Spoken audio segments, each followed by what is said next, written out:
755 হিজরি সনের 1666 খ্রিস্ট সালে খাজা তকিউদ্দিন সুবকি মালিকি রহমতুল্লাহ আলাইহি যখন তার দরবারে ওই জৈন কবি রসুলের প্রশংসা সম্মিলিত কিছু কবিতা পাঠ করেছেন, ওই কবিতা শোনার পর ওই বাদশার গালবাতে হালতের কারণে, বেশি এশকের কারণে দাঁড়ায় গেছে, সাথে সাথে সভাসদগণের লোকেরাও দাঁড়ায় গেছে।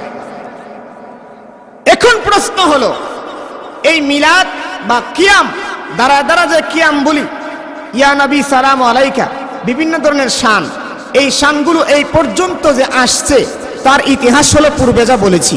এখন প্রশ্ন হলো, এই ইতিহাস কতটুকু ইসলামে আছে? বুঝতে পারতেছেন তো?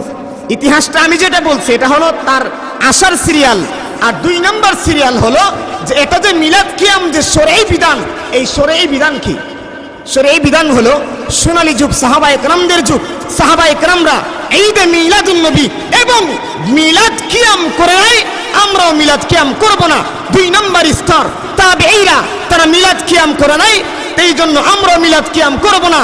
3 নম্বর স্তর তাবেঈন যারা আছে, তাবেঈর পরের স্তর যারা আছে, তারা মিলাদ কিয়াম করে নাই, আমরাও মিলাদ কিয়াম করব না।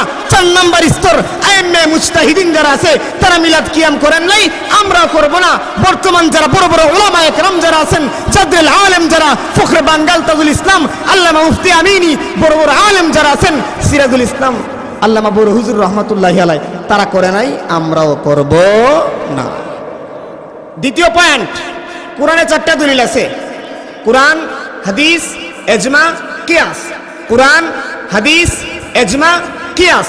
কোরআনে মিলাদের কথা নাই, কিয়ামের কথা নাই, হাদিসের মধ্যেও নাই, ইজমার মধ্যেও নাই, তো কিয়াসে কেমনে করবেন? কোনটাই তো নাই, তো আপনি করবেন কিভাবে? এই জন্য ভালো করে শুনেন, মনে কষ্ট লাগাইলে চলবে না। ইসলামের কথাগুলো, ইসলামের ধারক বাহক যারা আছেন, তারা কিয়ামতের আগ পর্যন্ত বলতে হবে, অন্যথায় আল্লাহর কাছে তারা পাকড়াও হবে। আল্লাহ বলেন, ইয়াউমা নাদউ কুল্লা উনাসিন বিইমামিহিম, ওই দিন ডাকা হবে প্রত্যেকটা মানুষদেরকে তার ইমাম সহ। হে ইমাম, তোমাকে আমি উজির খার বাড়ির নেতা বানিয়ে দিয়েছিলাম, তোমাকে আমি ফোনার বাঘের বাড়ির নেতা বানিয়ে দিয়েছিলাম, তোমাকে আমি অমুক গোত্রের আলেম বানিয়ে দিয়েছিলাম, তোমাকে আমি অমুক সাম্রাজ্যের নেতা বানিয়ে দিয়েছিলাম, তুমি কতটুকু নেতৃত্ব তুমি পালন করেছিলে? নেতৃত্ব শুধু তাই নয়, আমি একটা জগড়া লাগাই দিলাম নেতৃত্ব, তা না। নেতৃত্ব হলো কোরআন এবং হাদিসের আলোকে প্রত্যেকটা আমল হইতেছি না সেটা দেখা। কারণ আল্লাহ আমাকে বলবেন, এই দুনিয়ার জমিনে নেতৃত্ব দিয়েছিলাম, সরদারির দায়িত্ব দিয়েছিলাম, মাতব্বরির দায়িত্ব দিয়েছিলাম, কোরআন এবং হাদিস এবং ইজমা এবং কিয়াস থেকে কতটুকু দায়িত্ব পালন করেছিলাম? বুখারী শরীফের হাদিস, আল্লাহ রাসূল সাল্লাল্লাহু আলাইহি ওয়াসাল্লাম বলেন, ইন্নাল্লাহা ইযা আহাব্বা আবদান, আল্লাহ যখন কোনো বান্দাকে মহব্বত করে, আল্লাহ যখন কোনো বান্দাকে মহব্বত করে, নাদা জিবরাইলা, আল্লাহ জিবরাইলকে ডাক দিয়ে বলেন, হে জিবরাইল, ইন্নাল্লাহা ইউহিব্বু ফুলানা, হে জিবরাইল, আমি নোয়াগাঁও গ্রামের উমুকের সন্তান উমুককে আমি আল্লাহ বড় মহব্বত করি, ফাআহিব্বুহু, আজকে থেকে তোমরাও তাকে মহব্বত করা শুরু করে দাও। তখন জিবরাইল মহব্বত করার পরে জিবরাইল নাদা ফিস সামা, জিবরাইল আসমানের সমস্ত ফেরেশতাদেরকে ডাক দিয়া কয়, হে ফেরেশতাদের দল, ইন্নাল্লাহা ইউহিব্বু ফুলানা, আল্লাহ রাব্বুল আলামিন সরাইল থানার নোয়াগাঁও ইউনিয়নের নোয়াগাঁও গ্রামের উমুকের সন্তান উমুককে আল্লাহ মহব্বত করে মাহফিলে বসাইছেন। আল্লাহ ওই বান্দাকে আল্লাহ বলেছেন আমি মহব্বত করার জন্য।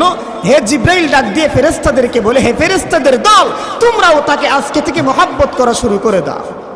তখন সমস্ত মানুষ তাদেরকে মহব্বত করে, এক পর্যায়ে ও মাহাব্বাতান ফি কুলুবিল খালক, এক পর্যায়ে আল্লাহ সমস্ত মানুষদের অন্তরে ওই বান্দার মহব্বত আল্লাহ ঢুকায় দেয়। যাক বলতেছিলাম, আল্লাহ তাআলা মায়া করে দয়া না করে আনলে আমরা আনতাম না বা আসতাম না। যাক, হুজুররা বয়ান করছেন, আমি দু একটা কথা বলবো, আল্লাহ যদি তৌফিক দেয়, মা তৌফিক ইল্লা বিল্লাহ। আমি যে আয়াতে কালিমা তেলাওয়াত করেছি, আল্লাহ বলেন, আমি সাহাবা একরামদের উপরে খুশি, সাহাবারাও আমি আল্লাহর উপরে খুশি। আর হাদিসের মধ্যে রাসূল বলেন, আল কাইয়িস, সবচেয়ে বড় জ্ঞানী হলো ওই ব্যক্তি, মান দানা নাফসা, যে নিজেকে নিজে চিনল, ওয়া আমিলা লিমা বাদাল মাউত, এবং মৌতের পরে যে কোন কাজটা তার কাজে লাগবে ওই কাজটা সে দুনিয়া থেকে বানায় নিছে। হাদিসে রাসূল বলেন, ইত্তাবিউল মাইয়িতা সালাস, 3টা জিনিস মৃত ব্যক্তির পিছনে পিছনে কবরে যায়। ইত্তাবিউল মাইয়িতা সালাস, 3টা জিনিস যায়। এক নাম্বার আহলুহু, তার পরিবারের লোকজন যায়। আজকে আপনি নোয়াগাঁও গ্রামের যত বড় সর্দারি হন, যত বড় মাতব্বরি হন, আপনি যদি মারা যান, আপনার আত্মীয় স্বজনরা আসবে কি আসবে না? আসবে। আত্মীয় স্বজনরা আপনার পরিবারের খাটিনের পিছনে পিছনে যাবে। 2 নাম্বার ওয়ামালুহু, আপনি যত সম্পদ দুনিয়ার জমিয়ে কামিয়েছেন ওই সম্পদ আপনার পিছনে পিছনে যাবে। 3 নাম্বার ওয়ামালুহু, আপনার আমল আপনার খাটির পিছনে যাবে। বুঝার বিষয় হলো ইয়ারজিউ ইসনান, দুইটা জিনিস বলবে কবরে যাওয়ার পরে আমার আর কোনো পাওয়ার নাই। ইয়ারজিউ ইসনান, দুইটা জিনিস বাড়ির দিকে রওনা দেবে। আহলুহু ওয়ামালুহু, পরিবারের লোকজন কবরস্থানে দাফন করার পরে তারা কেউ কবরে থাকবে না, তারা বাড়ির দিকে রওনা দিবে। 2 নাম্বার ওয়ামালুহু, আপনার যেই সম্পদ আপনি কামিয়েছেন এই সম্পদের জন্য আপনি এত কিছু করেছেন, নামাজ বাদ দিয়ে, রোজা বাদ দিয়ে, হজ বাদ দিয়ে এত কিছুই করেছেন আপনি, ওই সন্তানের জন্য, সম্পদের জন্য ওই সম্পদগুলো বাড়ির দিকে রওনা দিবে। হাদিসে রাসূল বলেন ওয়াইয়াবাকা ওয়াহিদুন, একটা জিনিস কবরের মধ্যে বাকি থাকবে, ওয়া হুয়াল আমাল, আর সেই জিনিসটা ভাই তোমার আমার। দেখ বলতেছিলাম আমি ছোট্ট একটা বিষয় নিয়ে আলোচনা করবো যত মিনিট সময় পাই।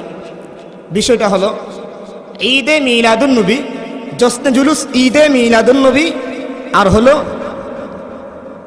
মিলাদ ও কিয়ামের শরঈ বিধান কি। কারণ প্রত্যেকটা জিনিস যদি ইসলাম অনুযায়ী চলা হয় সেটা হবে সওয়াব, আর ইসলামের বিরোধিতা করলে সেটা সওয়াব নয় বরং গুনাহ হবে। নামাজটা আমি পড়লাম, নবীর সুন্নত মোতাবেক পড়লাম না, এই নামাজটা আমার কোনো কাজে আসবে না। আর যদি আমার নামাজটা হয় ইত্তেবায়ে সুন্নতের ভিত্তিতে, তাহলে আমার নামাজটা আল্লাহ কবুল করবে। যাক, ঈদে মিলাদুন নবী 604 হিজরি সনে মিশরের মধ্যে এই ঈদে মিলাদুন নবীর প্রচলনটা ঘটে। সালগুলো মনে রাখবেন। 604 হিজরিতে ঈদে মিলাদুন নবী জশ্নে জুলুস, যেটা 12 তারিখ বলি, আমাদের নবী 12 তারিখে জন্মগ্রহণ করেছেন। এই উসিলাই আমরা যারা গান বাদ্য করি বা ঢোল বাজাই, এর শরঈ বিধান আমি বলতেছি যে ঈদে মিলাদুন নবীর শরঈ বিধান হলো যে ঈদে মিলাদুন নবীর প্রচলন ঘটেছিল 604 হিজরিতে মিশরে। তো ওই সময় যে ঘটেছিল ওই ঘটনাটা এই পর্যন্ত আস্তে আস্তে উম্মতের মধ্যে ছড়ায় গেছে। কারণ শেখ সাদি রহমাতুল্লাহি আলাইহি বলেন, যদি কোনো ঝর্ণাকে শুরু থেকে বন্ধ করা না যায়, ইজা শাআ, যখন ঝর্ণাটা প্রশস্ত হয়ে যায় তাকে কোনোদিন সম্ভব করা যাবে। তাহলে ঈদে মিলাদুন নবী এর শরঈ বিধান হলো যে এই 604 হিজরিতে ঈদে মিলাদুন নবীতে আসলো। এই ঈদে মিলাদুন নবী এই পর্যন্ত আমরা যারা পালন করি তা সঠিক কিনা। 1 নাম্বার, আসুন আমাদের রাসূল সাল্লাল্লাহু আলাইহি সাল্লাম থেকে এই পর্যন্ত তার কোনো দলিল আছে কিনা। কারণ আমি তো ইত্তেবায়ে সুন্নতের অনুসারী। তাহলে সাহাবায়ে একরাম ঈদে মিলাদুন নবী পালন করেছেন, করে নাই? তাবেঈ করেছেন, করে নাই? তাবেঈনরা করেছেন, তাবেঈনরাও করে নাই? তাবেঈরা করেছেন, তাবেঈরা করে নাই? আইম্মে মুজতাহিদিনরা করেছেন, না আইম্মে মুজতাহিদিনরা করে নাই?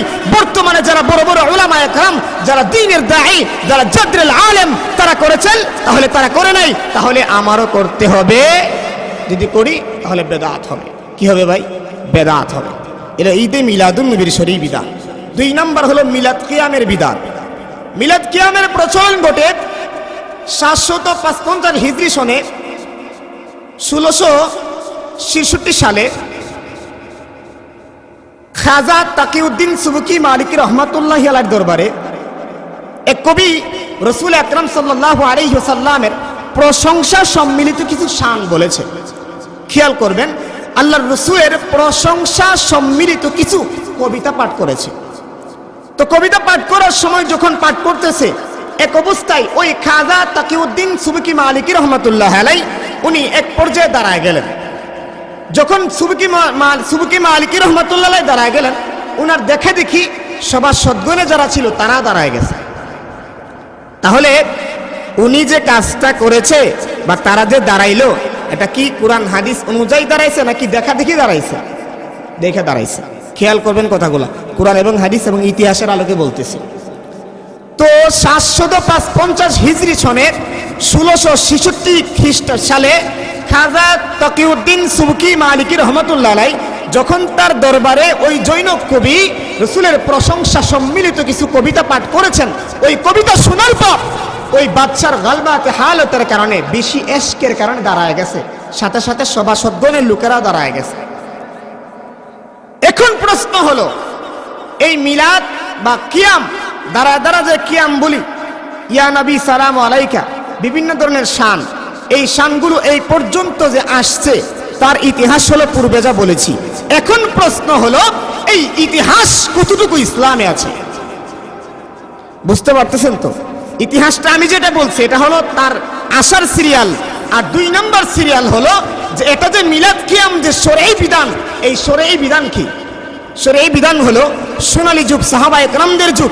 সাহাবায়ে কেরামরা ঈদে মিলাদুন নবী এবং মিলাদ কিয়াম করে নাই, আমরাও মিলাদ কিয়াম করব না। 2 নম্বর স্তর তাবেঈরা, তারা মিলাদ কিয়াম করে নাই, এই জন্য আমরাও মিলাদ কিয়াম করব না। 3 নম্বর স্তর তাবেঈন যারা আছে, তাবেঈর পরের স্তর যারা আছে, তারা মিলাদ কিয়াম করে নাই, আমরাও মিলাদ কিয়াম করব না। 4 নম্বর স্তর আইম্মে মুজতাহিদিন যারা আছে, তারা মিলাদ কিয়াম করেন নাই, আমরাও করব না। বর্তমান যারা বড় বড় উলামায়ে কেরাম যারা আছেন, জাদরুল আলেম যারা, ফখরে বাঙ্গাল তাজুল ইসলাম, আল্লামা মুফতি আমিনী, বড় বড় আলেম যারা আছেন, সিরাজুল ইসলাম, আল্লামা বড় হুজুর রহমাতুল্লাহি আলাইহি, তারা করে নাই, আমরাও করব না। দ্বিতীয় পয়েন্ট, কোরআনে 4টা দলিল আছে, কোরআন, হাদিস, ইজমা, কিয়াস। কোরআন, হাদিস, ইজমা, কিয়াস। কোরআনে মিলাদের কথা নাই, কিয়ামের কথা নাই, হাদিসের মধ্যেও নাই, ইজমার মধ্যেও নাই, তো কিয়াসে কেমনে করবেন? কোনো রেজ্য নাই, তো আপনি করবেন কিভাবে? এই জন্য ভালো করে শুনেন, মনে কষ্ট লাগাইলে চলবে না। ইসলামের কথাগুলো, ইসলামের ধারক বাহক যারা আছেন, তারা কিয়ামতের আগ পর্যন্ত বলতে হবে, অন্যথায় আল্লাহর কাছে তারা পাকড়াও হবে।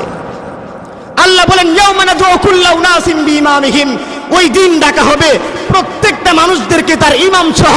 হে ইমাম, তোমাকে আমি উজির খার বাড়ির নেতা বানিয়ে দিয়েছিলাম, তোমাকে আমি পনার বাঘের বাড়ির নেতা বানিয়ে দিয়েছিলাম, তোমাকে আমি অমুক গোত্রের আলেম বানিয়ে দিয়েছিলাম, তোমাকে আমি অমুক সাম্রাজ্যের নেতা বানিয়ে দিয়েছিলাম, তুমি কতটুকু নেতৃত্ব তুমি পালন করেছিলে? নেতৃত্ব শুধু তাই নয়, আমি একটা জোগড়া লাগাই দিলাম নেতৃত্ব, তা না। নেতৃত্ব হলো কোরআন এবং হাদিসের আলোকে প্রত্যেকটা আমল হইতেছি না সেটা দেখা। কারণ আল্লাহ আমাকে বলবেন, এই দুনিয়ার জমিনে নেতৃত্ব দিয়েছিলাম, সরদারির দায়িত্ব দিয়েছিলাম, মাতব্বরির দায়িত্ব দিয়েছিলাম, কোরআন এবং হাদিস এবং ইজমা এবং কিয়াস থেকে কতটুকু দায়িত্ব পালন করেছিলাম? তখন আল্লাহর কাছে কি জবাব দেব? কি জবাবটা আল্লাহর কাছে আমি দেব? এই জন্য বলতেছি, মনে কষ্ট নেওয়ার বিষয় না। মিলাদ কিয়াম করেন, শরঈ বিধান অনুযায়ী করেন না, যাতে শরঈ বিধান যেটা আছেন সেটা পালন করে করেন না। কি দরকার? আল্লাহুম্মা সাল্লি আলা মুহাম্মদ, যেটা আমরা দুরূদ পড়ি, এর দুরূদের চাইতে শ্রেষ্ঠ কোনো দুরূদ আছে? থাকতো যদি, তাহলে তো নামাজের মধ্যেই ঢুকায় দিত। যদি থাকতো তাহলে তো নামাজের মধ্যেই ঢুকায় দিত। এই জন্য ভাই, দ্বন্দ্ব নিরসন করা যাবে না। তারপরেও কোরআন এবং হাদিসের কথাগুলো আমরা মানুষদেরকে একে উপরে বলতে হবে, চর্চা করতে হবে। কারণ আল্লাহ বলেন, ফাসআলু আহলা যিকর ইন কুনতুম লা তা'লামুন, যদি তোমরা না জানো, যারা জাননেওয়ালা যারা জানে তাদেরকে জিজ্ঞাসা করে কাজটা করো, তাহলে কাজটা ভালো হবে। একটা বিল্ডিং তুমি বানাইলা, যদি তোমার অধীনস্থদেরকে না জিজ্ঞাসা করে নিজের মন গড়া একা একা বানাও, সেই বিল্ডিংটা যেই রকম ভাবে কোনোদিন সঠিক হতে পারে না, পরবর্তীতে যেই রকম জিজ্ঞাসিত হতে হবে, ঠিক তদ্রূপ ইসলামের কোনো কাজ যদি ওলামায়ে কেরাম যারা আছেন, যারা দ্বীনের দায়ী আছেন, যারা দ্বীন বুঝে, ইসলাম বুঝে, তাদেরকে নিয়ে যদি পরামর্শ করে না হয়, তাহলে ওই দিনটা, ওই নামাজটা, ওই ইবাদতটা গুমরাহির মধ্যে আপনাকে ঢেলে দিবে। আল্লাহ রাসূল বেদাতের বিষয়ে বলেন, সংক্ষিপ্ত আলোচনা, যখন সমস্ত মানুষ হাউজে কাউসারের পারে যাবে, শুনতে তো হাউজে কাউসারের কথা শুনছেন না? ইন্না আ'তাইনাকাল কাউসার, নবী আপনাকে আমি কাউসার দিয়েছি। তার শানে নুজুল বিস্তারিত কাহিনী বলা যাবে না। আগফা রাসূলুল্লাহ সাল্লাল্লাহু আলাইহি সাল্লাম ইগফাতান, রাসূল একদিন এরকম গুম গুম ভাব, ফারাফা রাসাহু মুতাবাসসিমান, রাসূল হাসতে হাসতে মাথাটা উঠাইছে। উঠানোর পরে সাহাবায়ে কেরাম জিজ্ঞাসা করে, লিমা দাহাকতা, নবী কেন হাসলেন? নবী বলেন, উনজিলাত আলাইয়া আনফান সূরা, এই মাত্র আমার কাছে একটা পরিপূর্ণ সূরা নাযিল হয়েছে। ফাকাল রাসূলুল্লাহ সাল্লাল্লাহু আলাইহি ওয়াসাল্লাম, ইন্না আ'তাইনাকাল কাউসার ফাসাল্লি লিরাব্বিকা ওয়ানহার ইন্না শানিআকা হুয়াল আবতার। আয়াত নাযিল হওয়ার পরে নবী বলেন, হাউজে কাউসারের পারে যখন সমস্ত উম্মতের একত্রিত হবে, যারা উম্মতে মুহাম্মদী, তারা অবশ্যই হাউজে কাউসারের পারে দাঁড় হতে হবে। কথা বলেন, দাঁড় হতে হবে। এখন আপনি মিলাদ করেন, কিয়াম করেন, ঈদে মিলাদুন নবী করেন, জশ্নে জুলুস করেন, যাই করেন, এক নবীর হাউজে কাউসারের পারে আমরা সবাই একত্রিত হয়ে দাঁড়াতে হবে। ওই সময় দল বেদল চলবে না। বলতেছিলাম, যখন সমস্ত মানুষ দাঁড়াইবে, আল্লাহ বলবেন ইউখতালাজুল আবদু মিনহুম, হে নবী আপনার কিছু বান্দাকে আমি ওই হাউজে কাউসারের পার থেকে টান দিয়ে নিয়ে আসবো। কথাগুলো খেয়াল করবেন। আল্লাহ নবীকে বলবেন ইউখতালাজুল আবদু মিনহুম, ওগো নবী আপনার কিছু বান্দাকে আমি আল্লাহ ওই হাউজে কাউসারের পার থেকে টেনে নিয়ে আসবো। আল্লাহ নবী বলবেন ইন্নাহু মিন উম্মতি, আল্লাহ তারা তো আমার উম্মত, তারা তো আমার উম্মত। আল্লাহ নবী বলবেন তারা তো আমার উম্মত, তাদেরকে আপনি কোথায় টান দিয়ে নিয়ে যান? তখন আল্লাহ বলবেন, খেয়াল করবেন, আল্লাহ নবী কত দরদ মাখা নবী বলবেন ইন্নাহু মিন উম্মতি, তারা আমার উম্মত। আল্লাহ বলেন ইন্নাকা লা তাদরি, ওগো নবী আপনি জানেন না, ইন্নাকা লা তাদরি, ওগো নবী আপনি জানেন না, আহদাসু বাদাকা, আপনার মওতের পরে, আপনার মরণের পরে, আপনার তিরোধানের পরে আপনার উম্মত যে বিদআতের কাজে লিপ্ত হয়েছে, আপনার উম্মত মিলাদ ছিল না ইসলামে, ইসলামে করেছে, কিয়াম ছিল না ইসলামে, ইসলামে করেছে, ঈদে মিলাদুন নবী ছিল না ইসলামে, ইসলামের মধ্যে করেছে। তাহলে ফলাফল কি দাঁড়াইলো? যারা নতুন নতুন কাজ মিলাদ কিয়াম শরঈ বিধান না জেনে করবে, আল্লাহ রসুল বলেন হাউজে কাউসারের পানি তারা পাবে না। দ্বিতীয় একটা প্রশ্ন অনেকে জিগায় রিস্কার মধ্যে বসলে অথবা গাড়ি ঘোড়ার মধ্যে বসলে, হুজুর আপনি কি সুন্নি না ওয়াহাবি? বলেন, আপনাদেরকে বলে কিনা আমারে বলে, সুন্নি না ওয়াহাবি? ইসলামের কথা বলবো, কারো বাবার সাহস নাই কানের মধ্যে এসে ফুসফুস করবে। কারণ আল্লাহ বলেন লা তালবিসুল হাক্কা বিল বাতিল ওয়া তাকতুমুল হাক্কা ওয়া আনতুম তাআলামুন, সত্যকে গোপন করবা না, সত্যকে মিথ্যার সাথে সংমিশ্রণ করে বলবা না। কোরআনের কথা বলবো, ডর কিসের, ভয় কিসের? আল্লাহ তো জিম্মাদারিত্ব দিয়েছেন। বলতেছিলাম যে মিলাদ কিয়ামের কথা শেষ, যে ওয়াহাবি সুন্নি, হুজুর আপনি কি করেন? আমাদের আজকে একজন জিজ্ঞাসা, হুজুর হুজুর খেরবাড়ি মসজিদে মাহফিল লাগে, রেখে সুন্নি না ওয়াহাবি? আমি বললাম 20 বছর 23 বছর মাদ্রাসায় পড়লাম, এখনো তো সুন্নি ওয়াহাবিরা চিনলাম না। হেরে জিগাইলাম সুন্নি কারে কয়, কিছু কয় না। জিগাইলাম ওয়াহাবি কারে কয়, কিছু কয় না। খেয়াল করেন, যখন আপনি কোনো লোক থেকে দরজা কিনেন, দরজার তালা কিনলে তালা ছাড়া কি, চাবি ছাড়া কি তার তালা খোলা যায়?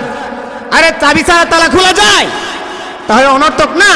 6-7 হাজার টাকা দিয়ে আপনি একটা সাইকেল কিনলেন, ওই সাইকেলটা যদি ফার্ম না থাকে সাইকেলটা চালানো সম্ভব? ঠিক তদ্রুপ নবী সুন্নি শব্দের অর্থ হলো সুন্নতওয়ালা। সুন্নি মানে কি? খেয়াল করবেন, আজকে থেকে খেয়াল করবেন, সুন্নি মানে সুন্নতওয়ালা, যার মাথা থেকে পা পর্যন্ত রসুলের সুন্নত থাকবে, রসুলের সুন্নত যে পালন করবে সে হলো আসল সুন্নি। আর যে ব্যক্তি রসুলের সুন্নতের নামদারি দিয়ে দাড়ি কাটবে, রসুলের সুন্নতের ইত্তেবা না করে সুন্নি সুন্নি দাবি করবে, কিয়ামতের আগ পর্যন্ত সুন্নি হতে পারবে? 1 নাম্বার সুন্নি। 2 নাম্বার ওয়াহাবি। ওয়াহাবি আল্লাহ তাআলার সিফতি একটা নাম, ওয়াহাব মানে আল্লাহ, ওয়াহাবি মানে আল্লাহওয়ালা। তাহলে ওয়াহাবি মানে যার ভিতরে আল্লাহর বই থাকবে সে হলো ওয়াহাবি। তাহলে ওয়াহাবিও লাগবে, সুন্নিও লাগবে। জান্নাতে দেখতে গেলে আল্লাহকে মানলেই জান্নাতে যাওয়া যাবে না, রসুলকে সাথে লাগাইতে হবে। রসুলের ইত্তেবা পরিপূর্ণ রূপে করেছেন, তা আমার মতো কি উল্টাপাল্টা করছেন? আল্লাহ রাব্বুল আলামিন আমাদেরকে রসুলের ইত্তেবা পরিপূর্ণ রূপে করার তৌফিক দান করুক। ওয়া আখিরু দাওয়ানা আনিল হামদুলিল্লাহি রাব্বিল আলামিন। আসসালামু আলাইকুম ওয়া রাহমাতুল্লাহি ওয়া বারাকাতুহু।